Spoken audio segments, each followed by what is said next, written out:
আজকের ভিডিওটি হতে চলেছে ক্লাস 12 অর্থাৎ দ্বাদশ শ্রেণীর ছাত্রছাত্রীদের জন্য। আজকের এই ভিডিওতে আমরা ক্লাস 12-এর বাংলা পাঠ্য বইয়ের ভারতীয় গল্প অলৌকিক এই গল্পের সেরা কিছু এমসিকিউ প্রশ্ন নিয়ে আলোচনা করব। আর বন্ধুরা, তোমাদের কাছে একটাই অনুরোধ, আমাদের চ্যানেলে তুমি যদি নতুন হও তাহলে এখনই চ্যানেলটিকে সাবস্ক্রাইব করে পাশে থাকা বেল আইকনে ক্লিক করে অল নোটিফিকেশান সিলেক্ট করে দাও। পরবর্তীতে যখনই আমরা নতুন কোনো ভিডিও আপলোড দেব তোমার কাছে সবার আগে পৌঁছে যাবে। আর তোমাদের কাছে একটা কথা বলে রাখছি, আজকের যে প্রশ্নগুলো দেখাবো এগুলো কিন্তু পরীক্ষার জন্য অতি গুরুত্বপূর্ণ হতে চলেছে। চলো শুরু করা যাক। অলৌকিক গল্পটি রচনা করেছেন কে? অলৌকিক গল্পটি রচনা করেছেন কর্তার সিং দুর্গাল। কর্তার সিং দুর্গাল। অলৌকিক গল্পটির অনুবাদক কে? অলৌকিক গল্পটির অনুবাদক হলেন অনিন্দ সৌরভ। প্রথমে কর্তার সিং দুর্গাল গল্পটি রচনা করেন, পরবর্তীতে সেটাকে অনুবাদ করে বাংলায় অনুবাদ করেন অনিন্দ সৌরভ। চলো 3 নম্বর প্রশ্নে আসা যাক।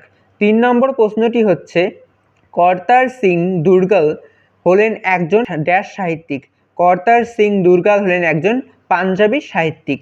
4 নম্বর প্রশ্ন, অলৌকিক গল্পটি যে গল্প সংকলন থেকে নেওয়া হয়েছে সেটি হলো, অলৌকিক গল্পটি জ্যোৎস্না রাতের ট্র্যাজেডি গল্প সংকলন থেকে নেওয়া হয়েছে।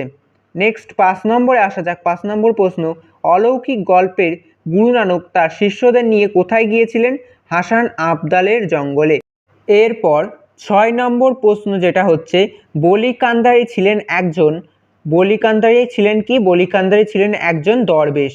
বলি কান্দারি বাস করতেন কোথায়? বলি কান্দারি বাস করতেন একটি পাহাড়ের চূড়ায়। মর্দানা শুনেই ছুটে গেল। মর্দানা ছুটে গেল কোথায়? বলি কান্দারির কাছে। 9 নম্বর প্রশ্ন, গুরু নানকের যে শিষ্য তৃষ্ণায় কাতর হয়ে উঠেছিল তার নাম? গুরু নানকের যে শিষ্য তৃষ্ণায় কাতর হয়ে উঠেছিল তার নাম মর্দানা। পরের প্রশ্নটি হচ্ছে, সে কুয়োর দিকে এগোলো, হঠাৎ একটি প্রশ্ন জাগলো মনে। প্রশ্নটি কি? সে কুয়োর দিকে এগোলেই হঠাৎ একটি প্রশ্ন জাগলো। প্রশ্নটি হচ্ছে, মর্দানা কার শিষ্য? এরপর যে 11 নম্বর প্রশ্নটি আছে, বলি কান্দারি মর্দানাকে ফিরিয়ে দিয়েছিলেন কতবার? এখানে টাইপিং মিস্টেক আছে। বলি কান্দারি মর্দানাকে ফিরিয়ে দিয়েছিলেন 3 বার। এরপর 12 নম্বর প্রশ্ন, গুরু নানক যে গাছটির নিচে বসেছিলেন সেটি হলো, গুরু নানক যে গাছটির নিচে বসেছিলেন সেটি হলো বাবলা গাছ। গুরু নানক কোন গাছের নিচে বসেছিলেন? গুরু নানক বাবলা গাছের নিচে বসেছিলেন। স্টেশন মাস্টারের কাছে আবেদন জানানো হলো।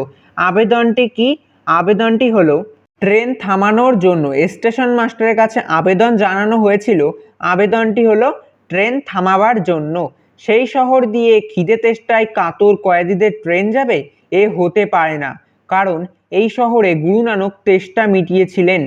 15 নম্বর প্রশ্ন, নিরস্ত্র ভারতীয়দের ওপর গুলি চালিয়েছিলেন কারা? ফিরিঙ্গিরা। 16 নম্বর প্রশ্ন, উনি রীতিমতো হতভম্ব। উনি বলতে কাকে বোঝানো হয়েছিল? বলি কান্দারিকে।